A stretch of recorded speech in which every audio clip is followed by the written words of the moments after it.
Carolyn? Welcome, Grace. Haven't had the opportunity to meet you yet, but looking forward to getting back into council. I am the local ward councillor for the Onewhero-Tuakau community board, ward, and obviously a community board member. Awesome, nice to meet you. Stephanie? Hi Grace, lovely to have you on board. I'm the Aotearoa ward councillor along with Jackie Church, but I'm on the OTCB this time round. Awesome, nice to meet you all. Andy? Kia ora, Kendi Ngātaki. Yes, that's me. Welcome, Grace, and lovely to meet you. Thank you. You too. Now, I presume, Grace, you know the staff like Leanne and Jason. Yeah. No, that's great. We have one more community board member to join us yet, which is Bronwyn. So when Bronwyn does join, I'll just get her to introduce herself to you now, just so that hopefully everybody's aware this has been recorded and we're live on YouTube. So just bear that in mind. Candy, would you like to open with Karakia? Or?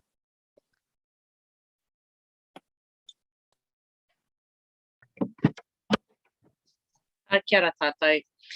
He ino tātou, we'll start our prayer. He honore he kororia, he maungaro ki te mato te whenua, he whakaro pai ki ngā tangata katoa. Hanga e te atua e nā kauhau, ki roto ki tēnā o mātou. Whakatongia tō wairua tapu, ake, amene. Amene. Kia ora and Candy.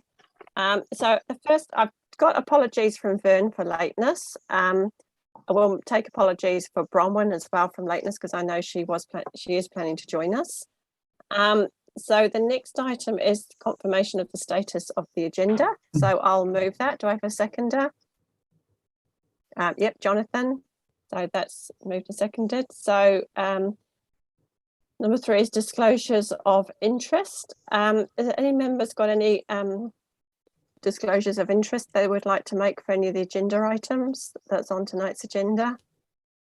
No, that's good. Oh, Excuse me, Madam Chair. We just need a mover and a seconder for those apologies as well. Okay, I'll move those. Do I have a seconder for the apologies for lateness, Sean? Yep, thank you. Okay, do we need a mover and a seconder for the disclosures of interest? Being none? No, okay. So I'll move. Am I able to move all the reports be received? Then we don't have to do each item and get a seconder. Yep. So I'll move that all the reports be received, and Sean seconding that. Thank you. That's great. And then we only have to move and second any recommendations. That's correct, Galen? Correct. Yep. Okay, so we've got first item is confirmation of minutes on page 2. So we've got the minutes from our meeting prior to Christmas. It's probably worth going through those just briefly because there was a few. Are all the actions in the body of the agenda, Sue? Or is it useful to go through them at this point? You're on mute.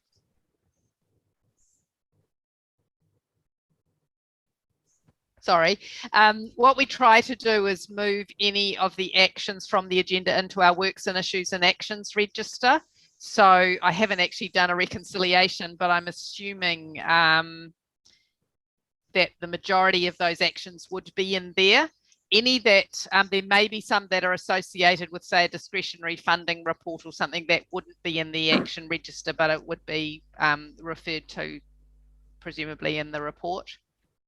Yeah.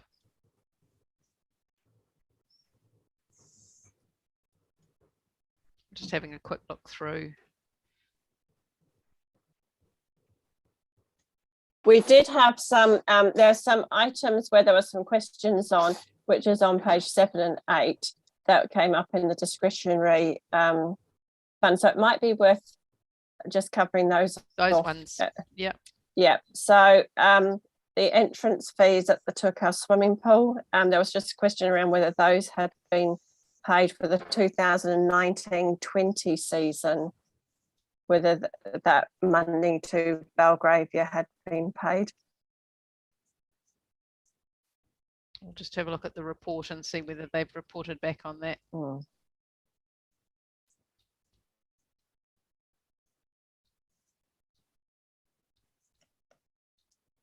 Or what we can do is check against those when we get to the discretionary Funding report. Yes. Yeah, we'll Yep. do that then. Yeah, no, I think Yep. that was the main point where there were, because a lot of items got closed because we concluded them. Yep. So I think we're all right on everything else. So we'll come back to that one when we get there. So the first item I think is the police report for tonight. Oh, public forum. We haven't got any public here. So that's all right. So we'll move to the first item, which is from Jason, which is the community-led development work plan presentation. Welcome, Jason. Thank you. Tēnā koutou katoa. Good evening, everyone, and thank you for your time tonight.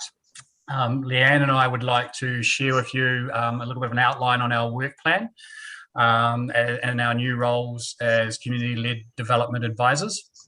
We were hoping we might be able to have our presentation up on screen. Can I share, or does that have to be done from your end? Or No, you can share it, your I can screen, share? Jason. Oh, cool. Perfect. I've got control.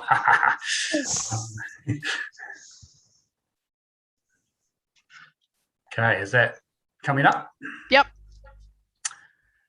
Cool. So hopefully you guys have had an opportunity to have a little bit of a look through this, and we're looking to host your questions at the end of the presentation. So feel free at the end to bombard us with all your queries. But for now, I'm going to pass you over to Leanne, and she's going to describe what community-led development looks like to us. Hello, everyone. I'm just going to describe this in brief. What is community-led development? It's when the voice and the views of the people are Sorry addressed. to interrupt, Leanne. Can we just put the presentation on full screen, because otherwise we can see all the notes and it's just a little bit messy on the screen. So Oh yeah, I Jason, didn't could put you just change that to full screen? Slideshow. Down the bottom of your PowerPoint, there should be the little. The screen, keep going. Next one. Yeah, that's it. Yeah. Perfect. Thank you. Okay, sorry guys. So it's when the voice and the views of the people are addressed by locals, it's for locals. Community-led development, which we call CLD, it identifies people who advocate for change on behalf of a diverse range of community. This includes the boards as well and the community committees across our district. There's many of them. It empowers locals to identify, formulate and deliver their own initiatives. It's communities building their own capacity and capability for their own town development. There's key questions to be addressed through this framework, and it addresses things like aspirational goals and how we get there to bring the vision of the people to life. The next slide we're talking about tonight is what does the community development team do, and Jason's going to touch on these principles. Thanks, Leanne. Yeah, so what do we do? So in this community-led space, I guess we are essentially we're here to support communities to achieve their projects and aspirations. So what our support looks like is going to be quite agile, but maybe some examples, some obvious examples would be training and upskilling our community groups so that they've got the skills they need to achieve what they want to achieve. Connecting groups to agencies and organisations, and hopefully they'll bring resource and help to the table for projects, for broader outcomes. Brokering conversations between council teams and communities, and helping communities to navigate through what is quite a large organisation in the council. Sometimes there's frustrations when you can't find the right person to talk to, or you're not sure where to start. So Leanne and I will be in a position to hopefully help navigate groups through that more effectively. And then another big one, obviously supporting funding processes. We really want to make sure if we've got a group that wants to achieve something, that they're financially viable. And so that's obviously a really important one to help people get things off the ground and become sustainable. Leanne.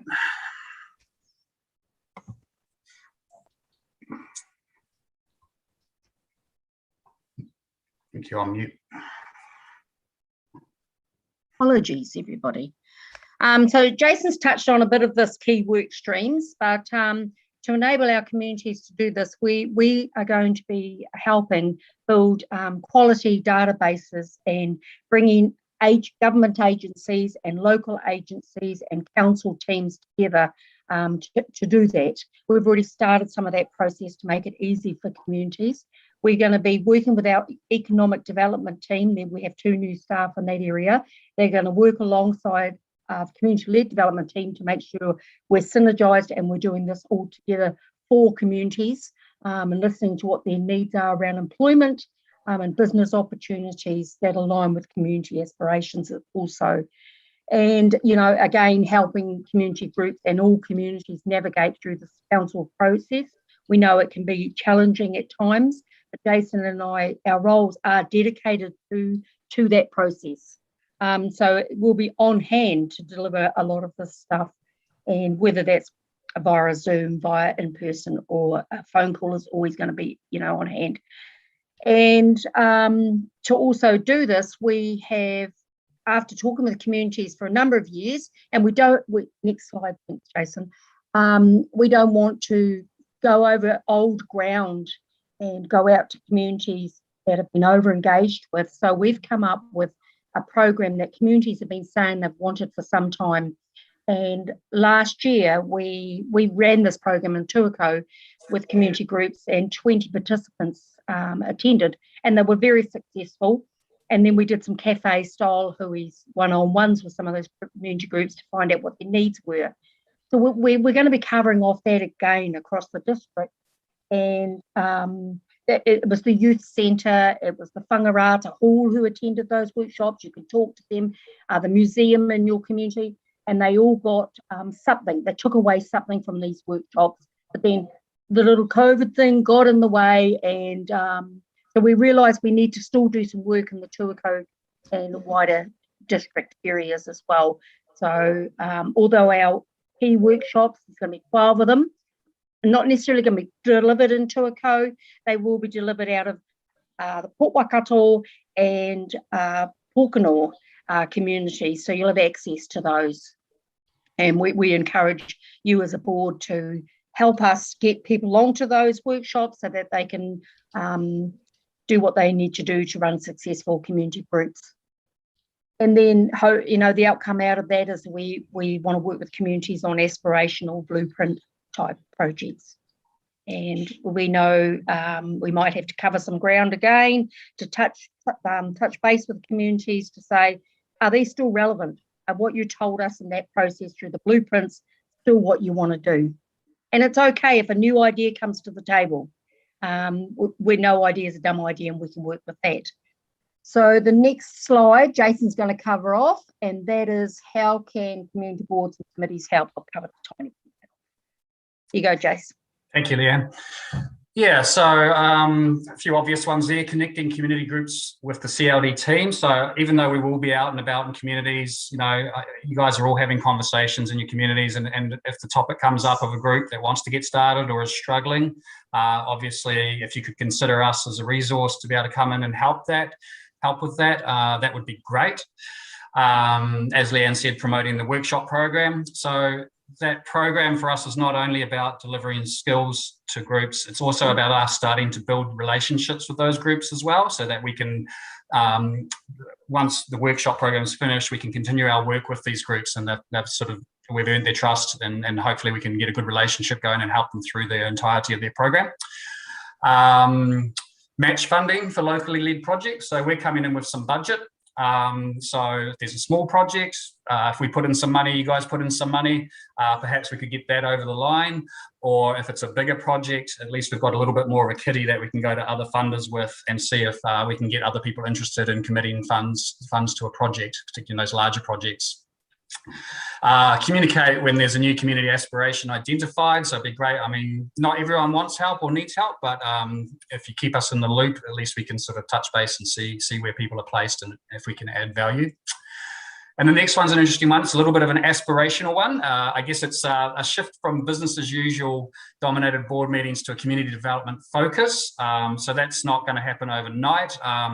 I guess it's, again, planting the seed of a move away from works and issues and into more proactive community development projects that has been led by the community. So whether that's possible or not, I'm not sure, but I thought I'd just chuck that in there and plant the seed and see if we can make any traction around that space. Be quite interesting to see if we're successful.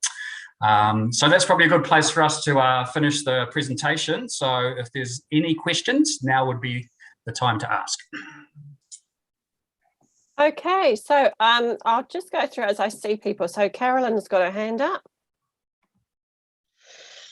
Thank you, Caroline, and welcome on board, Jason. Am I correct in assuming that you've come from Sport Waikato to Waikato District Council? Yeah, a couple of steps in between, but close enough. It's good. You'll be a massive asset to us. Yeah. Look, like Leanne and Sue, staff will know I sound like I'm flogging a dead horse when I say this, but there are a number of our communities clearly that don't have blueprints. I would like some assurance from the team that those communities that don't have a blueprint, or those communities that sit outside of a community board or committee catchment, are still going to be considered for these community board-led, the community-led developments. I can answer that one. Absolutely, Councillor. We know that we've got 22 other committees and we've got 39 hall committees outside the community boards and community committees catchment. And we have factored that into some of the workshops. The first stage of workshops will be held in some of those rural areas. And over time, we hope to reach out far and wide to anybody and everybody. And the rural areas are just as important as the town and village areas and the workspace that we do. And if we run out of capacity ourselves to do that, we will be having really good, healthy conversations with everybody to build that capacity for our team. Because that was my next question. You guys have got a really big job, and have you got the resources, I guess I'd say? I mean, I know how hard you work as a team. And, yes, are you well placed to actually be able to achieve this? I think, Councillor, we are better placed than we were 2 years ago. We've built our capacity by some agencies that are coming on board with us, and they, just like us, are on hand for the day-to-day activity and for people to touch base with them. And that's a database of funders, a database of social community sector providers, and that's in the arts sector, the sports sector, and the social sector. So, yeah, I do think we're better placed. I can't guarantee you we're 100% placed at the moment, but it's a good starting point. I just asked that because probably the people that are connected to those communities, like your councillors, your community board members, may be able to identify key people in those communities that will be able to help you out. So and that's the ideal. Yeah, absolutely. Yeah. That's what we're hoping for. Yeah. I'll give you a list of names. Thank you. I've got a question while I'll just wait. At the moment, I don't think anybody else has got their hand up, but in terms of, I think this is really exciting and this is great to see because I think it's growing capacity within our communities, which is brilliant. I think also whether you're doing any follow-on workshops, because whilst people might have attended one round of workshops, sometimes it's useful to bring them back for a second round because by then they've had a go and they've identified where they still need what's working well and what's not, where they're needing additional support.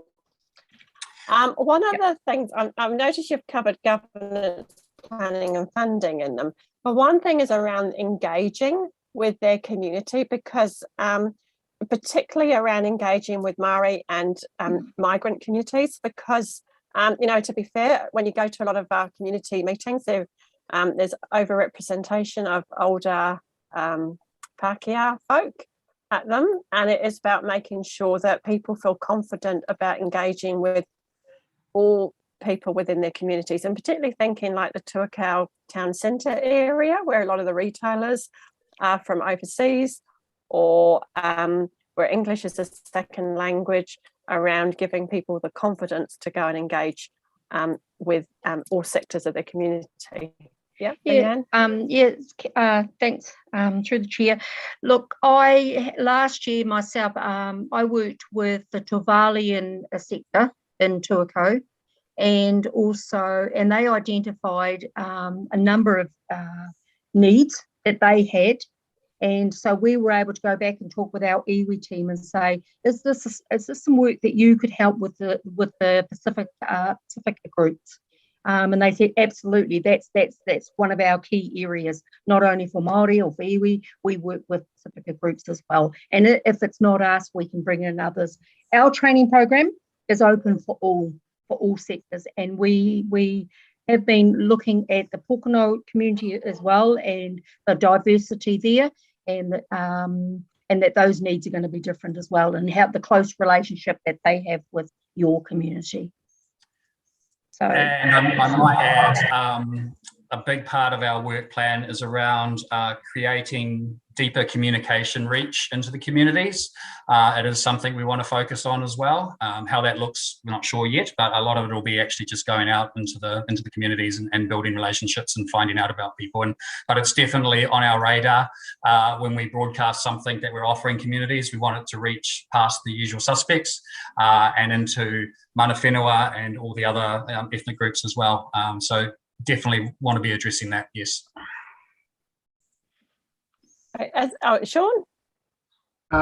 Yeah, just want to say I think it sounds fantastic. I think particularly with the two of you, you've probably got a reasonably broad knowledge of what a lot of our community groups are, and certainly in the Tuakau area. I don't know the rest of the place, so I guess look forward to hearing or having those conversations about how you guys can assist moving some of those things forward. Thanks, Sean. So is the plan to keep us posted on these, or updated on the workshops, like where they're happening, when they're happening, the outcomes, stuff like that, or ideas from the community, so that we can then support? How do we link into it, I guess is the question. Cool. So we're just fine-tuning all the promotion materials. We've had a little bump with the red light, and so whether we go on a Zoom-based platform or if it's still going to be face-to-face, it's kind of looking like Zoom at the moment, but until we can confirm that, we can't really finalise the promotional material. But as soon as that happens, we'll be sending that through to everybody and making sure you're in the... We've done a little booklet up. It's got the whole program in there, and so all the information will be in there, including a registration link for a QR code, which you just zap and takes you to your registration, and away you go. Yeah, so, but probably looking at hopefully the end of next week, Leanne, to have that ironed out.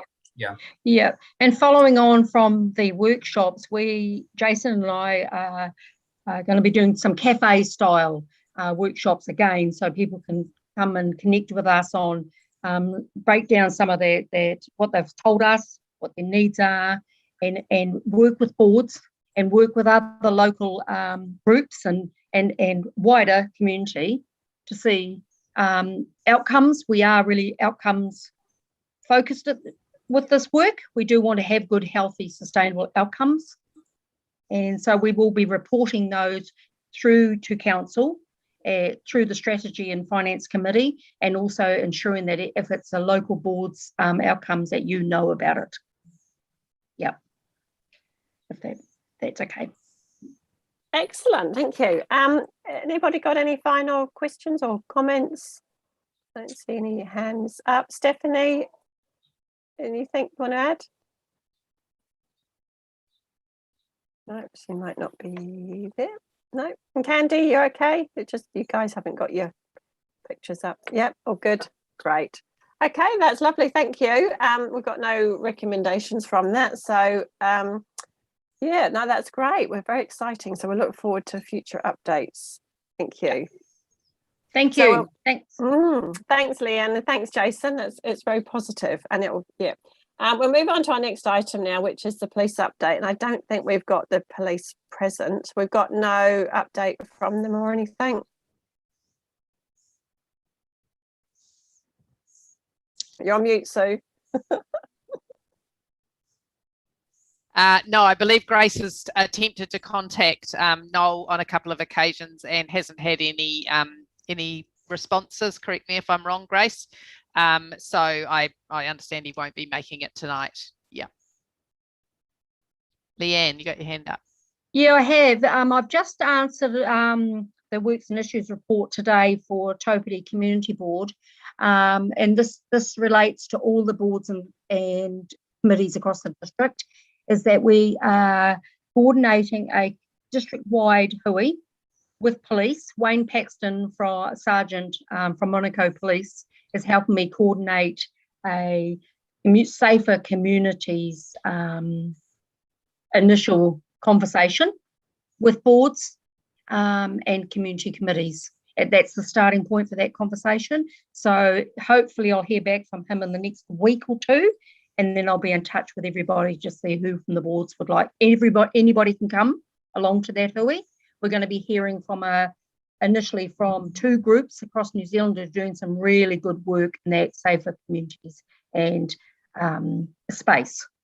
So, and that in turn will hopefully lead into some community-led outcomes for your communities. Okay, thanks. That's great. Thanks, Leanne. Thanks. You're going to be a busy lady. Yeah.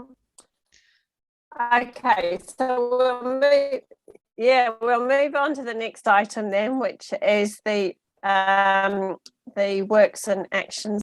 So we've just worked through this section by section. So the register of interest, so that item's no longer on the agenda, so that's good. So that can probably come off now, can it, Leanne? Because we've got the desired action.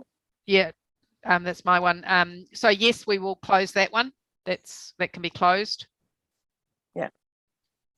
And I'll just keep an eye. If anybody put their hand up, or your little hand sign on the Zoom. So lighting at Port Waikato. So this work's has been commissioned, and report will be available in February. Yes. So they didn't directly answer our question, which was who was funding, but because the work has been commissioned, I have made the probably correct assumption that council is funding that, because we were wondering whether the board would be required to fund that. So I am making the assumption that as it's already been commissioned, that council is funding that, because that was the question. Yep. Carolyn? Just a quick comment. Obviously, that's a typo, because it's saying the work's been commissioned, expected to be completed February 21. I'm assuming it's 22. She's just on a Zoom call at the moment. Yes, it should be 2022. Yep, correct. Yeah, yep. Typo. Okay, yep. All good. Now, can it also be noted for the minutes, sorry, that Bronwyn will be an apology. She's had problems with her Zoom, so she won't be able to join the meeting, but she has read through the agenda. Number 3 is the George Street Buckland Road corner, and so that's project subject to funding and will be determined in the February budget. Yep, I think that's as we can take that one as read. Yeah. Now, do you want to these items that we've completed the action that has been asked? Do we want to continue to keep those on the action list? It just makes the action list very long for people to work through. I was wondering whether, if you want to keep them there just so that we don't lose it, to make sure that the work does actually get done, whether I either just compress them down on this register, or I just add another category at the end, which is just like work in progress, to be, like just a set that we're just keeping a watching brief on, and we have a date where maybe we want to just make sure we've had an update. I can have a look at doing something like that, if that would be better, rather than having it, because if we don't need an update this for the next meeting, then we don't really want it to clutter up the register, if you see what I'm saying.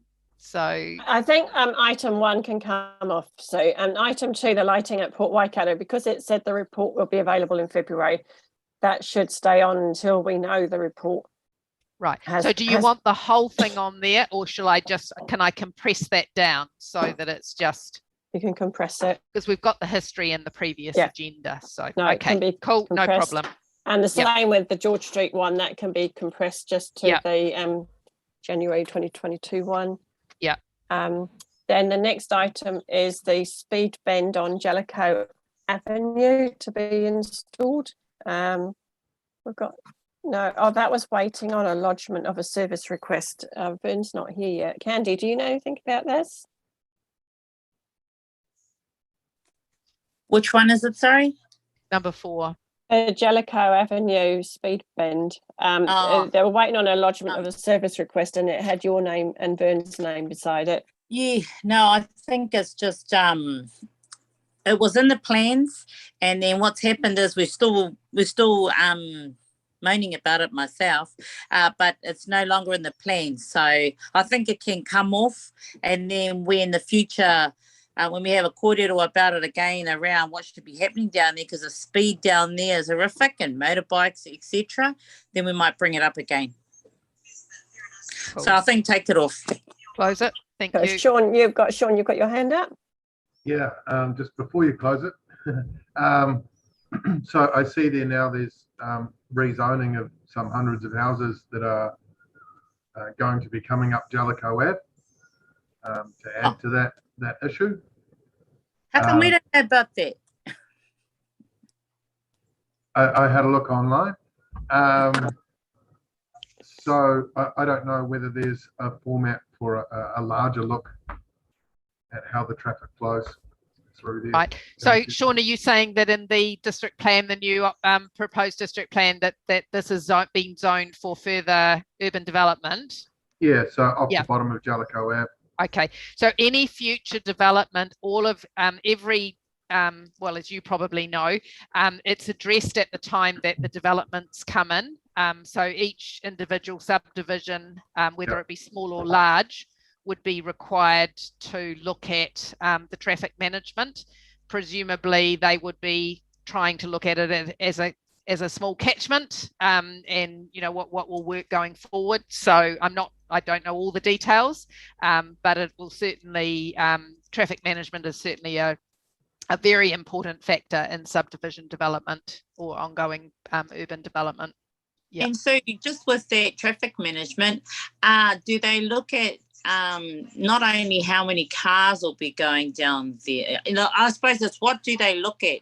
Because just the speed as you come around that corner, I don't know what things they look at to consider. Yeah. My understanding is they look at safety, which would include speed, safety of egress and access and egress, the volume of traffic. Obviously, that goes to the width of the road and the type of amenities on the road. They look at all of the stormwater management, all of that kind of thing to do with the road. So safety is definitely part of that. It's quite an important part of subdivision development. Yeah. Okay. Yeah. Well then, yeah, I'm not sure if we should leave it in there to make a note that we actually been talking about it for a while, or does any of them see this or what? I would say that we can, I know for a fact that they definitely look at all the traffic issues when they're developing subdivisions. So I think probably it is probably appropriate to close it for this specific issue. And then as the subdivisions come on board, they'll definitely be looking at the traffic management. I'm not saying that you guys would necessarily have input into that, because it depends whether it would be a notified consent or not, which I'm unsure of. But that definitely would be taken into account. So I think, if you can feel that you can trust and have confidence that that will be addressed at the time, then I think it's probably appropriate to take this off. Yeah. Okay. Thank you. Thank you, Sue. And I guess, Candy, if there's any particular issues that arise, you can always log a log a service request again to stimulate some interest in it. Yeah. The next item's a Tuako pool upgrade, and I see that staff are going to meet with myself in mid-February to discuss the pool. Does anybody want to join me at that discussion? Sean, Candy, did you want to join as well, or is just Sean? Just Sean? Yep, great. So I just got a comment. oh yeah, sorry. Volunteer to join me. I have had some Gavin Benjamin's reached out because sorry, the name of the gentleman who just left Parks and Reserves. Duncan. Oh. No. Grant. Grant. Yes, Grant Searle. Yeah. Yeah, hopefully something happening with that in the next week or so. If you know more, Caroline, I'd love to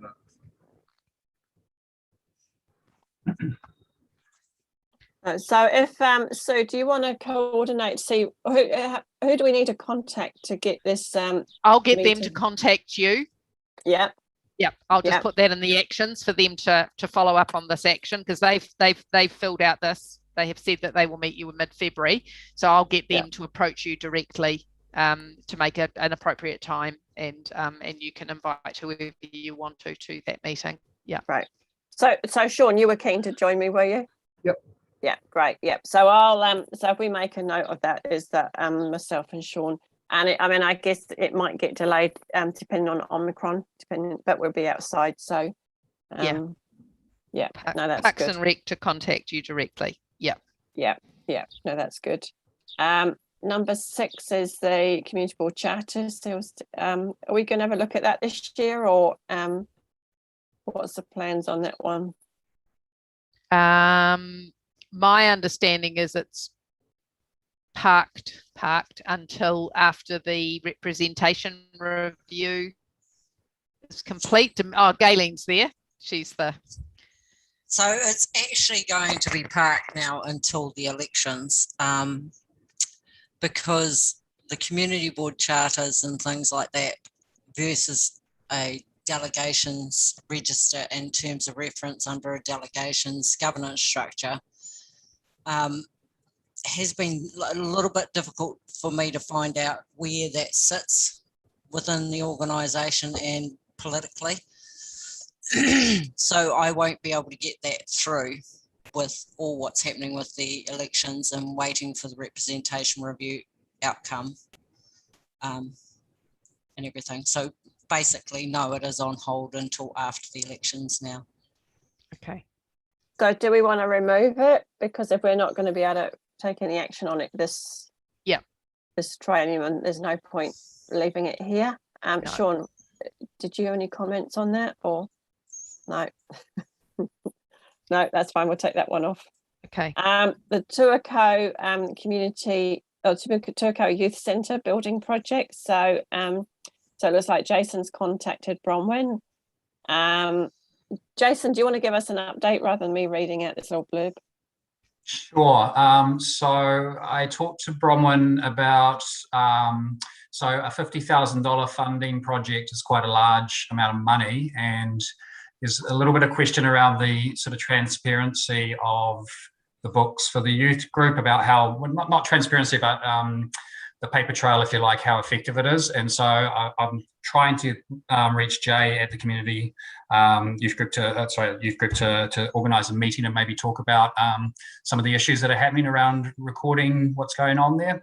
And so Bronwyn was going to look into that for me, and I did organise to meet with Jay, but she had some technology problems, so we couldn't actually talk. So, but it is on the radar. It's just a timing thing of being able to contact the youth group at a time that suits them, where we can talk through maybe a way forward of getting anything in order, and then we can start looking at connecting to other funders.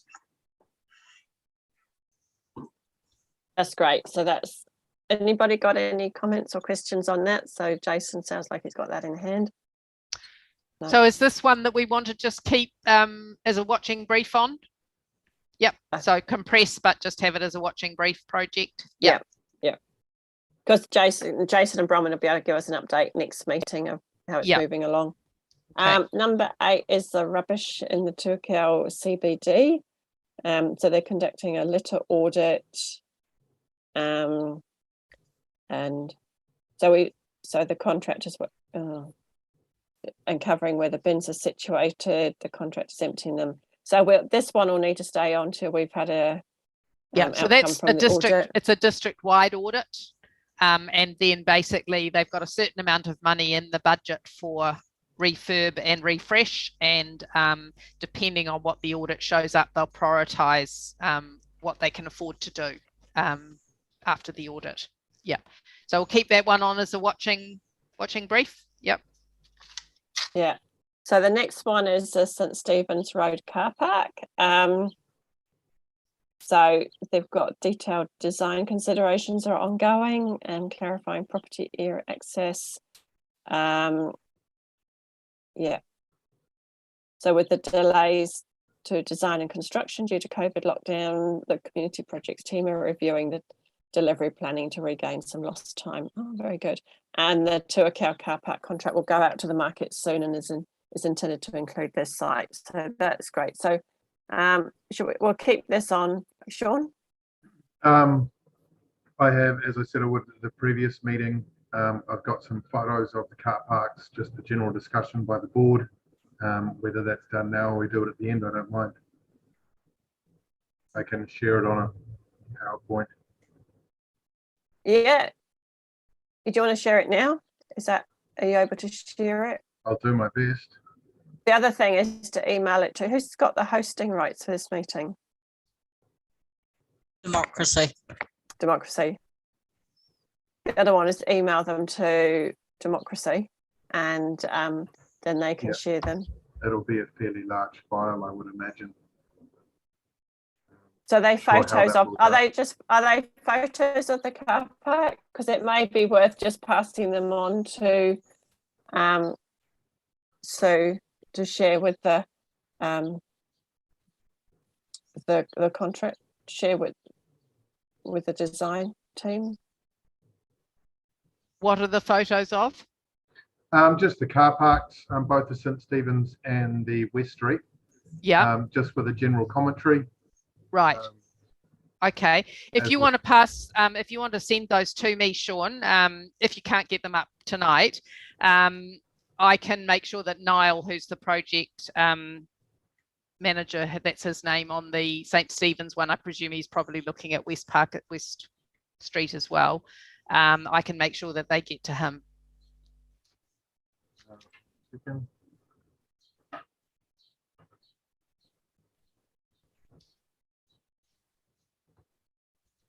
Here they come. So it looks like now how do I make that full screen? From beginning, on the top left from beginning, it's got a slideshow. Yep. Oh.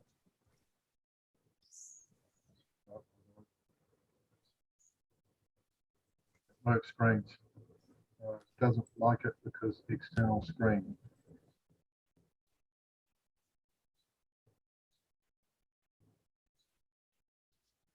No, it doesn't look like it's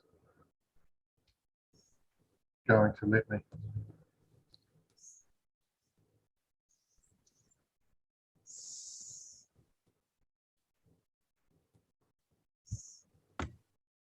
Can you see that one or no?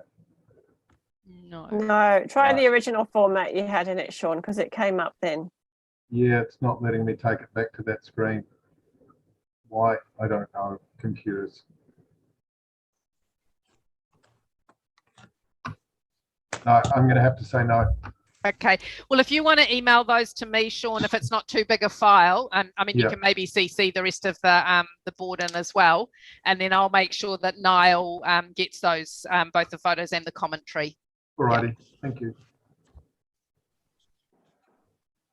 Okay, so the next one is the speed on the Tuako Bridge, Port Waikato Road. So, and we've corrected the name of the school, which is Tikahanga, and just waiting on the consultation phase of the speed bylaw to be completed. So there's nothing really to add to that at the moment, is there, Sue? No. We can just give an update once the consultation has finished. So we'll keep this as a an active one, just to keep you updated with what's happening with the bylaw.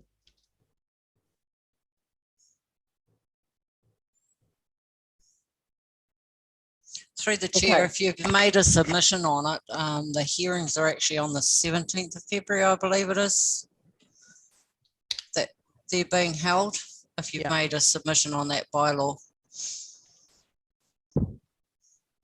Don't think we did, because I think I was a little bit overloaded before Christmas, and I think I missed these. Did you, Candy? Did it get done locally? What's that?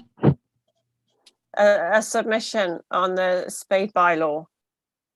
I did see it come out, yep. Did you lodge a submission to it? Yes, the one out here? Yeah. Yeah. Good. Okay. Great. That's great.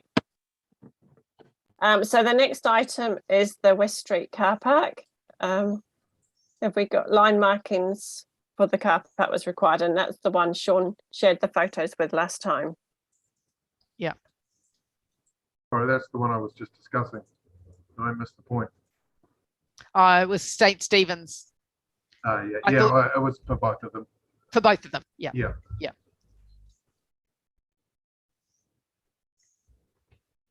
So do we know if the line markings have been completed yet, or nothing to update on that one? So, No, sorry, you go, Sean. You go. I think that the idea was that we would have a look at them and sort of discuss what was needed. It wasn't that the line markings were going to happen as yet. Certainly not expecting there to be line markings at this point. Yep. All right, so do we leave this on, or what are we waiting on? I think once they get the photographs, presumably the photographs will include something around the line marking, Sean? Yeah. Yep. Yeah. So basically they're waiting to see, because it hadn't been programmed for renewal. That's the November update. So we just needed to expand, because it might be that they got the asset condition was incorrect. So they just want to review that once they've got the information from the board. So that's basically what they're saying. Yeah. Right, then the next item is the Buckland Road. Just welcome to Vern. Vern's arrived, so that's great. Nice to see you, Vern. We're going through, I'm sure you worked out, we're going through the asset list. We're on page 27. So on the PDF. So the next one, number 12, is the Buckland Road development. So that's the park concept planning and engagement. So the land was purchased, and this is going to be a staged approach to development. Do we need to leave this on, Sean? It'll be interesting to see the proposal for sure. Yeah, so the this one will show up in the projects below, so we can probably take it off the action list, and it'll once they've started, they will be giving updates. But there was definitely, on the conversations I had, because I think the query we had last time was around, how did this happen? How did they purchase the land? It was part of, apparently it was part of, I didn't get all the details, but it was part of the requirement for a certain amount of parks and reserve land for Tuako overall. And so the land has been purchased. But obviously the community board and the community at large will be involved in any conceptual design work planning of that park. Okay, so that was basically the feedback I was given. So if we put it, it'll show up. It'll be a continuing one in the planned works that the project team reports on each month.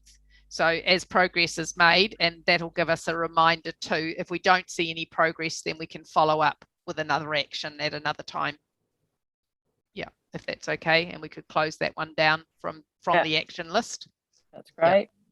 Then the next one is the Harrisburg Road bridge replacement. So, so the project team are making arrangements for a survey and testing, and foundation design is being sought. So we'll leave that one on for the moment, shall we? Because I guess we're all needing updates on. Well, all the question, the action in that one was purely you wanted to know where the location of the bridge was. We just wanted to confirm that it was the one in the urban area, not the one further up Harrisville Road. So the bridge is located in the Tuako urban area at the George Street, Riders Road, Dominion Road, Harrisville Road. Okay, so everybody happy? Their question's been answered. Can this one come off? As long as it remains somewhere. Yep, so it'll be, if you go down into the project, Yep. it should Harrisville Road Bridge. They give us a little update each month on that one. Yep. So the next one's the Port Waikato blueprint. So the questionnaire is going to residents in November. And the questionnaire has been promoted on various platforms, and the questionnaire will close on the 28th of January. So it closed on Friday. Yep. Yep. I haven't got any updates on numbers of submissions or anything, but Councillor Eyre might. I'm happy to speak to that.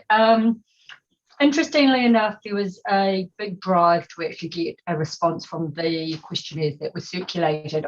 Obviously, lockdown didn't help as we were coming out of lockdown, but the residents and ratepayers group, Leah Fry in particular, was really instrumental in ensuring that all residents were made aware of what was occurring, and did a mail drop as well promoting the questionnaire. Sadly, however, I believe at last count, that was a day or so before closing, they'd only actually had 27 responses, which interestingly enough was double to that of Gordington, which are also doing their blueprint. And I just wondered and raised the question whether Christmas time was necessarily the best idea to be doing it. I know people to have just got their head down, bum up with family and celebrations, I suspect. But anyway, that said, moving on in terms of face-to-face engagement with the community, we're still looking and trying to work out how that is achievable, to actually just get out there with, have a presence out there, because it's generally acknowledged that there's nothing better than being face-to-face with the community. That said, we can't discount any of those that are unable or unwilling to turn out to an event that is obviously going to be within the restrictions permissible. So it could be that we actually council actually hold a in-person and a Zoom session. But I think there were some issues around funding to finalise with that. So yeah, we do need the community board to continue advertising and promoting the need for that community to have their say. We know that they've been waiting in anticipation for it. So if they miss the boat and don't have a voice in this process, that will be really unfortunate. So yeah, if the community board, as I say, can support staff in promoting it, that would be fantastic. I would have thought 27 is pretty good, Carolyn. It depends who they're from. If they're from like the community group out there or the residents group, and they've basically collated a summary of various members' views, it could be pretty representative of the community. That's pretty good. It's only a small community. Depends whether it's from individuals or groups. They're populated. I mean, I don't know. I can't speak to how many they got in the last. Yeah, the workshops, Councillor Eyre, the workshops, that would have been a very high turnout. Yeah. If you take the Tuako one that we had at the sports field, I'm just trying to think, we probably would have had about no more than 10 members of the public there. Yeah. So I think that in a lot of cases, that's probably quite a high input. It's probably a more effective method of input than even people turning up to a face-to-face workshop. But certainly the blueprint team would know all the statistics around the number of people that attended each one. But like Caroline, I think that's actually quite for us, it's actually probably quite a high turnout. Okay. Badly. 27, that was from obviously the initial questionnaire. Yeah. So how many more we pick up, as you say, in the workshop, then might be representative of the community. Yeah. Yep. Cool. Right. So the next item is sorry, do we want to leave that one on there just to keep a just so we get the outcomes. Yeah, we were up to. Yep, no problem. Yep. So we get the outcomes from it. That'd be great. The next one is the Dr. John Body Light Body Reserve toilets. So the push taps have been installed. So that's great. So that one will probably come off. Yay! Good news story. We've done something. And it just happened like that. That's so we can amazing. close that one. Right. Anybody else got any comments on the taps? No. All right. So the next item is the and there's a lovely little picture to go with it as well. The next one is the public toilets at Alexandra Redoubt Reserve. Oh, there's no plan at present. There's some being big challenges due to isolated from water supply and sewage lines. That is a big challenge. Maybe a compost toilet. Is there anything to add to that? I'd jump in and go composting toilets. We can work on that one through Leanne. There's great funding available, apparently. Can we add that? So can they look at a composting toilet, self-contained? Well, no, they wouldn't. It would be up to you to do that as a community-led project with Leanne and Jason, presumably. Yeah, because it's not part of. It's not on the list of the capital. Do we want to get a project going looking at a compost? I missed that, Caroline. What was that? I think Caroline's frozen. Oh, she's back. Yeah, I'm back. Do we want to look at a project to get a compost toilet for that reserve as a board? Sue's indicated we need to make a board decision. Yes. Yeah. Yep. Can we get some quotes on it? See what well, what I'll do is I'll let Jason know, and should he work with Vern, would you be comfortable with him connecting Jason and Leanne connecting with yourself on that one? Absolutely, because we're talking with that already in regards to the Tuako Emergency Services Centre. So yeah, good idea. Okay, we'll put that in the notes then. See item 17. Ah, Jason has contacted Bronwyn. Oh, yes, we'll combine 16 and 17. That's a good idea. Yeah. Great. So we've covered all those off. Yep. So we're now on to the planned works. So we've got the light body reserve. Which is all there. Any comments or questions? I'll just go through those and I'll keep an eye on hands up as I go. Otherwise, Sean? I'll just say that they've been doing a good job in terms of engaging with the Sports Trust on the Light Body Reserve, and it's been attended by a lot of the user groups. So great. Good. Right. So the St. Stephen's car park design is continuing. The Tuako Memorial Hall flooring recoating not yet started. Do we have a date for that, or is that just when it happens? No, it's basically in the budget, so I guess it'll be The Buckland Road Development Park not yet started, so that's a concept plan engagement. Yeah. Harrisburg Bridge funding discussions with NZTA and pricing for survey and testing for foundation design, so that's all just there really just to keep us up to date. So we're moving on to the next item now, which is the discretionary fund for January. So let's see if our questions are answered from last time. So right, so we've got the excuse me, Caroline. Yeah, sorry, may I just interrupt, just in respect of the works planned and undertaken in the catchment, community board catchment. I don't know how many members are actually aware that there is a toilet relocation from Raglan to Sunset Beach. So I wonder if that's actually put in that. Okay. The relocation of the toilet. Okay, Sue's made a note of that. Great.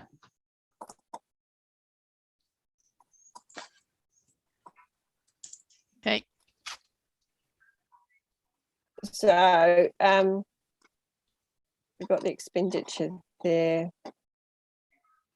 Now, just to say also that I still haven't received a signed copy of that agreement. I've got your signature, Caroline, but I did prompt Ashley, and she has approached her CE for that signature.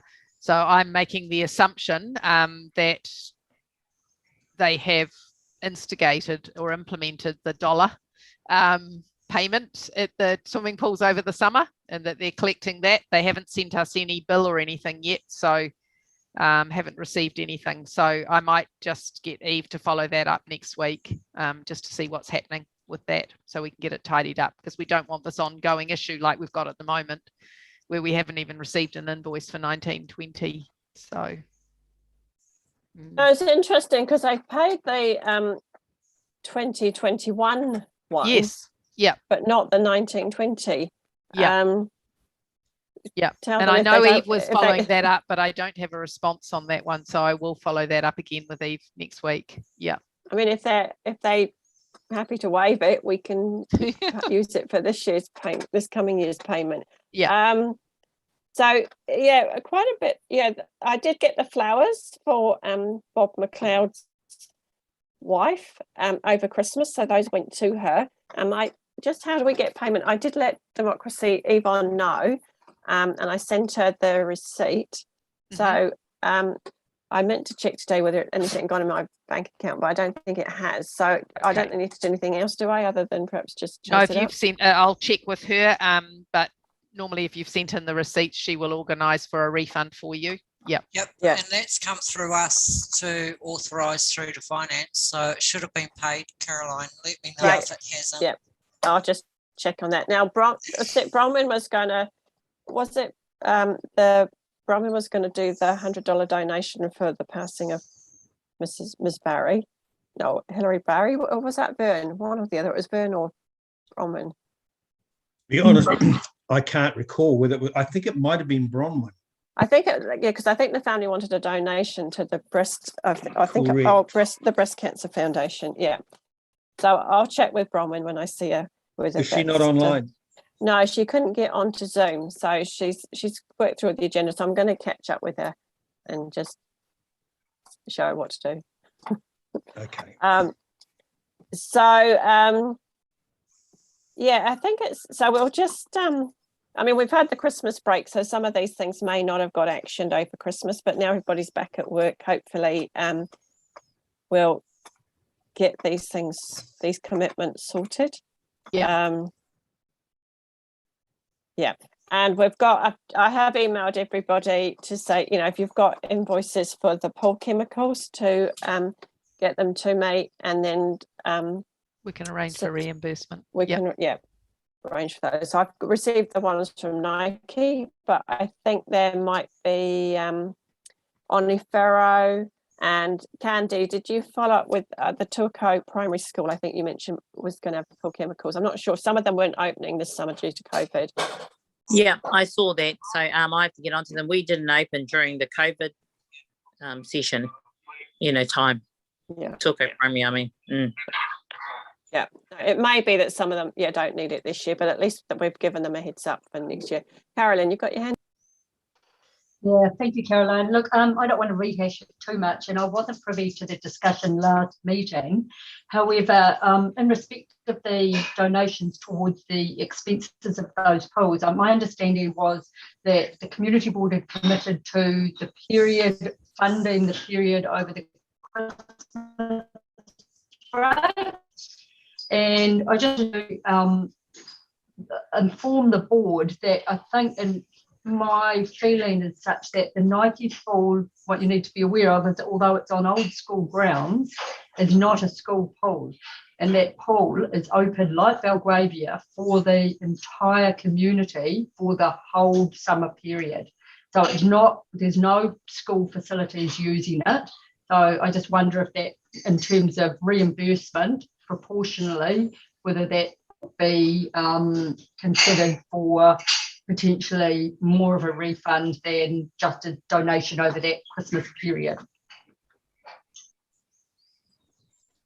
Carolyn, you and I had a chat about this. So I have talked to the Nike ladies that run the pool, and they're going to send me the broader their costs and everything for the pool for the season that it's open. And then once we've got that, I'll talk to Sue and we can put a report on the agenda. That's the plan, because we can't do much till we've got the information. But the details, they have sent me something through for the Christmas period. So yeah, we'll get the ball rolling on that one. Yeah. Do they get any revenue from users?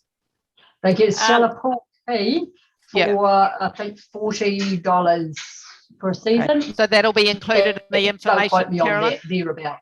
Yeah, I have suggested it's probably easiest if they just send us their annual accounts, because that would have everything in it. Yeah, absolutely.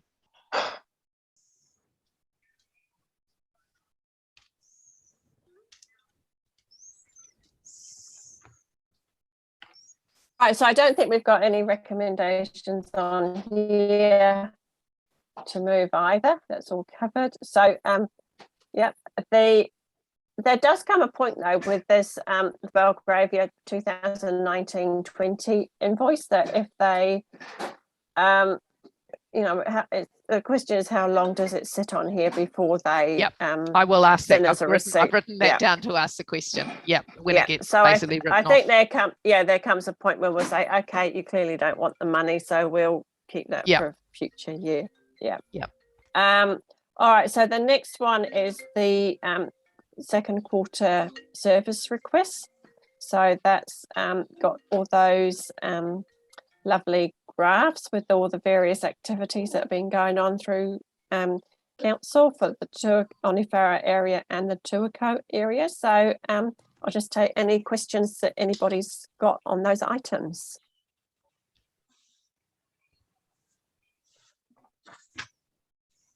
No questions. Everybody's happy. Very good. Looks like you've been pretty busy. It hasn't slowed down, that's for sure. No, that's right.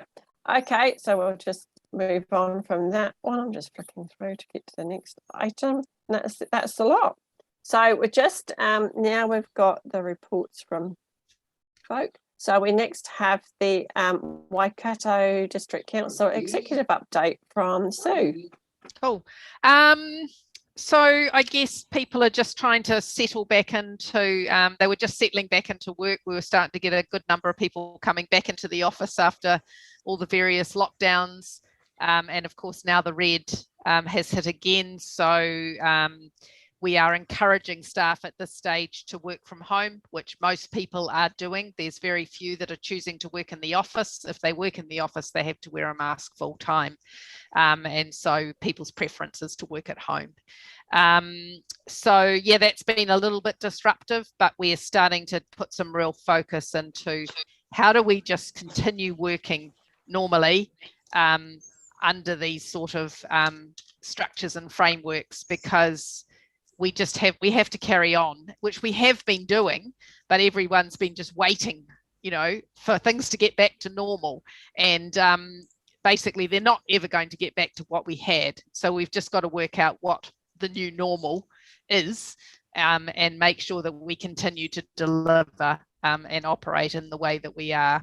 Obviously, there's been a huge hit on the CapEx budget because well, apart from the supply chain, obviously with all the COVID lockdowns and various things, for instance, our water care are an Auckland supplier, and therefore we've had some difficulty getting projects moving along in that area. So yeah, so there'll be a real focus over the next couple of months of making sure that we've really got some momentum and carrying on working forward. We're just finalising the last of all the vaccination policy. Obviously, you'd be aware that all of our facilities are mandated now. We had a brief protest at Raglan around that. So that was a protest against government mandating any public facilities. So that was a couple of weeks ago. But overall, I think people have learned to live with it, and yeah, we're just trying to move on with all of that and focus on, as I said, building some momentum and getting some more delivery out there over the next few months. No, thanks for that, Sue, and it's good to see that you know, from the service from our actions and works list that things are still getting done, so that's great. And yeah, no, that's good. So the next item is my report. Yeah, I don't have a lot to add. It's good to see that there was the turning of the soil, wasn't it? The opening at the Light Body Reserve. Unfortunately, due to the date change, I couldn't attend because I was coming home from a night shift. And then I think we've got the opening of the surf club down at Port Waikato. I don't know if that's still going ahead. It'll be this coming weekend, which is great to see. And unfortunately, I'm heading to a night shift that afternoon, so I won't be able to get there. I don't work that often. It's just they clashed with it. So I mean, that's great to see that project get concluded as well. So things are working along. And yeah, I think I agree with who was it Carolyn raised earlier about doing submission processes over the Christmas period, because actually I think people's minds are elsewhere. So yeah, I did miss the deadlines on that speed one and the dog parks in Tuako, so I apologise for that. But hopefully there's plenty of submissions gone in from locals on both those issues. So yeah, so I'll just go around the community board members, and I'll do the councillors first and see if anybody's got any updates. Carolyn. Thanks, Caroline. Just along the same thread as Sue had mentioned, really, getting to grips of how 2022 is actually going to roll out in terms of work for councillors. You know, we had a discussion last week, at the beginning of last week, we're all keen, ready and enthusiastic about getting back into chambers and meeting together. Nothing can beat that face to face. But obviously the last week we're in a whole different situation, you know, over the last 7 days. So tomorrow night we have another discussion, and I'm not preempting any decision, but I think probably the cautious approach is the way to go. You know, we don't want to be putting our communities, our families, ourselves at risk by gathering, unless it's out of necessity. And I guess, you know, wanting to meet isn't necessity, it's more about a want than a need. So that decision about whether we continue meeting via Zoom will be made tomorrow night or soon after. We, just as Galen had mentioned, the hearings that are coming up on the 17th of February, we've got the speed limits bylaw hearing. Once again, we don't know how these are going to be held, whether it be an online or whether it be in person. But before that, on the 8th of February, we've got the hearings for the Easter trading. And then on the 22nd of February till the 24th, we've got the hearing set aside for the dog control bylaw and policy. So that's probably going to be a big one. That's a number of days set aside there, because I'm assuming we will have a number of submitters. Yeah. Just on the hearing front. Just on that, Councillor Eyre, just sorry, there's well over 600 submissions, and I believe there's over 90 people wanting to be heard. So that's where we're at with that one. Yep. Yeah. We're actually putting some extra dates in your diaries. As we speak, we've got a meeting tomorrow because there are 98 wishing to be heard. Yeah. Right. Okay. So it might be a week or more. Yes. That's good. That's good. It's democracy, isn't it? Just in respect of hearings, Wednesday last week, there was the Electoral Commission hearings on the representation review. So there's that is on YouTube for anyone that wants to go back and view that. So obviously, Galen might be able to speak to when they're likely to make a decision.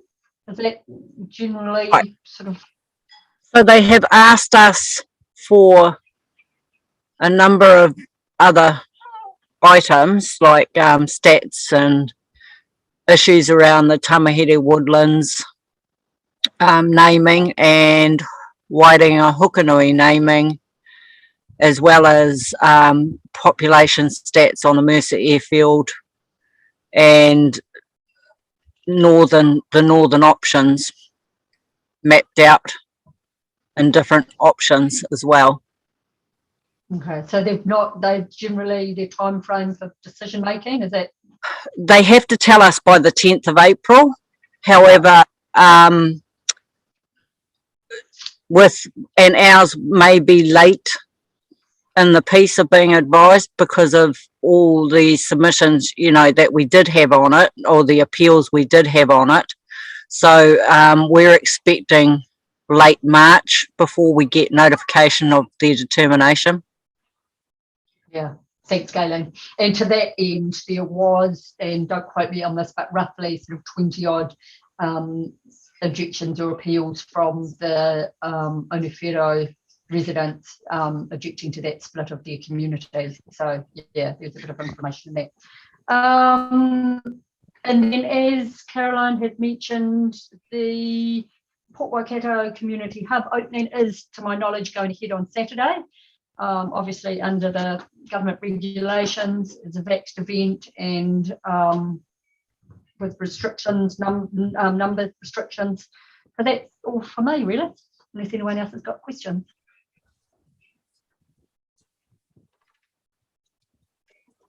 Thanks, Carolyn. That's great. Stephanie, I don't know if Stephanie, I know Stephanie was a bit of trouble with her internet connection, if she's there. No, looks like she's not. Sean.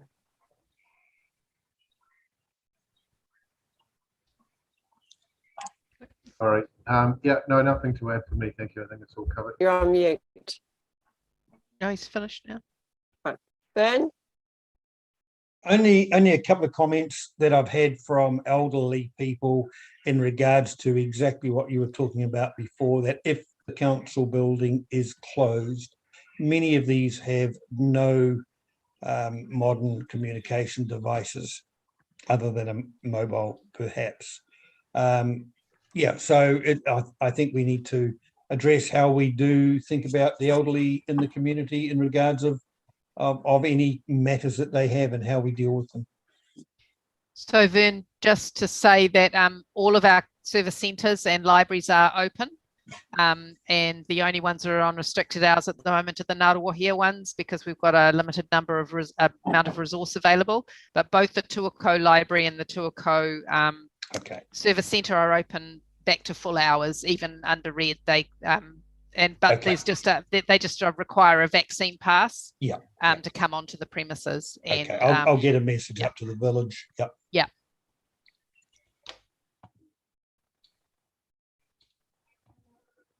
Right, thanks, Fern. Candy? Kia ora. Yeah, not so much of yeah, probably just keen to get back into it again. We only got a few more months, until our term's up, which is awesome. But yeah, would like to finish off some mahi. Good to hear from Leanne. Is it Leanne? Did I say it right? Yep. And Jason. They did message me. They wanted to catch up, and so hopefully we catch up again.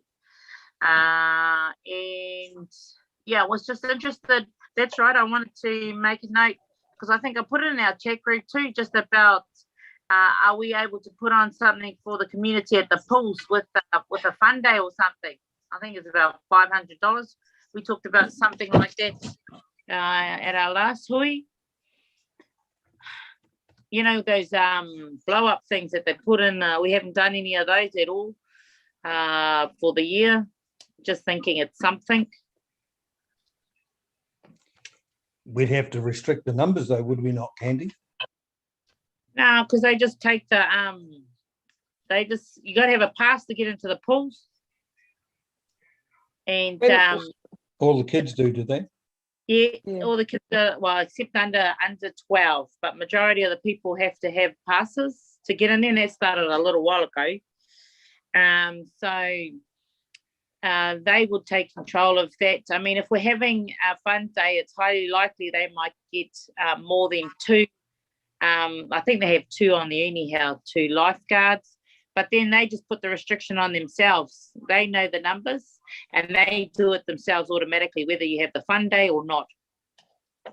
You may want to, I don't know whether March is too late, but we might want to just hold off for 2 or 3 weeks just to see how Omicron goes, because we're the numbers are going up in the Auckland region, so we might and lots of events are being cancelled at the moment to avoid large gatherings. And I know it's outside, but the children that are likely to be there are less vaccinated than a lot of the population, so they may be more at risk.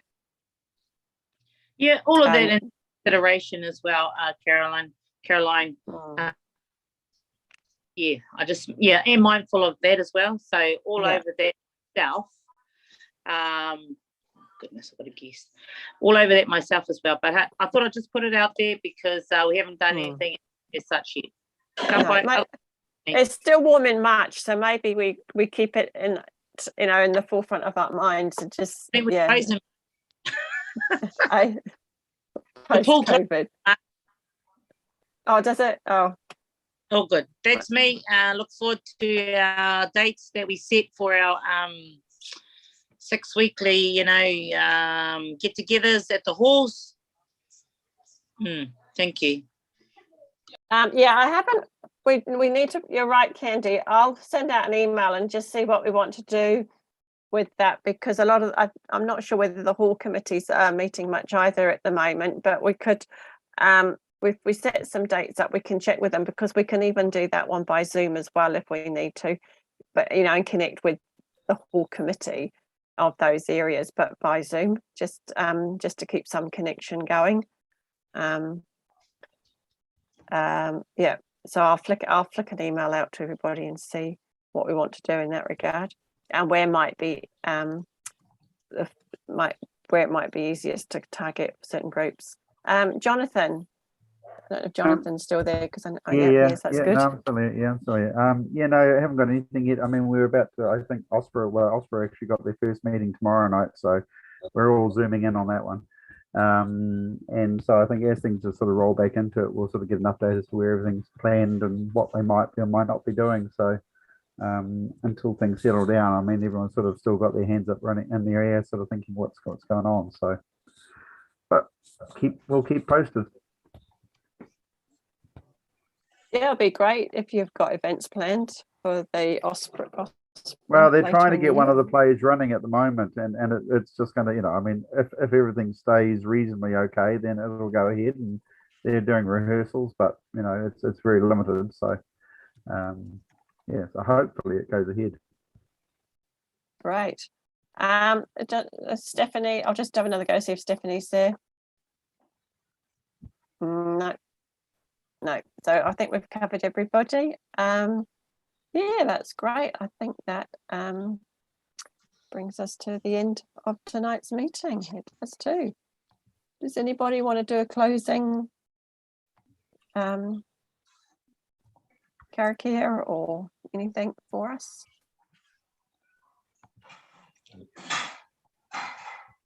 Candy, did you want to do anything? Is she there? Gone. No, she must have gone.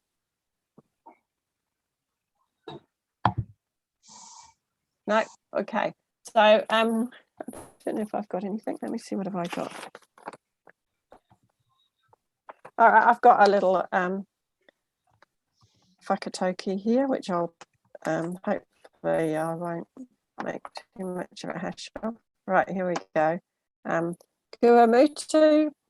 Mata mahi mo tēnei wā mana kia tia mai matua ki te ararangi, which is our work is finished for the moment, bless us all, our families, and peace to the universe. Okay. And I'll get some lessons from Candy. Very, very good. Okay. All right, so travel safe, everybody. Take care, look after yourselves, and we'll see you next time. And I'll email you out, and we'll sort out with how we might want to catch up with the various hall committees and communities around our areas. Ka kite. Thank you.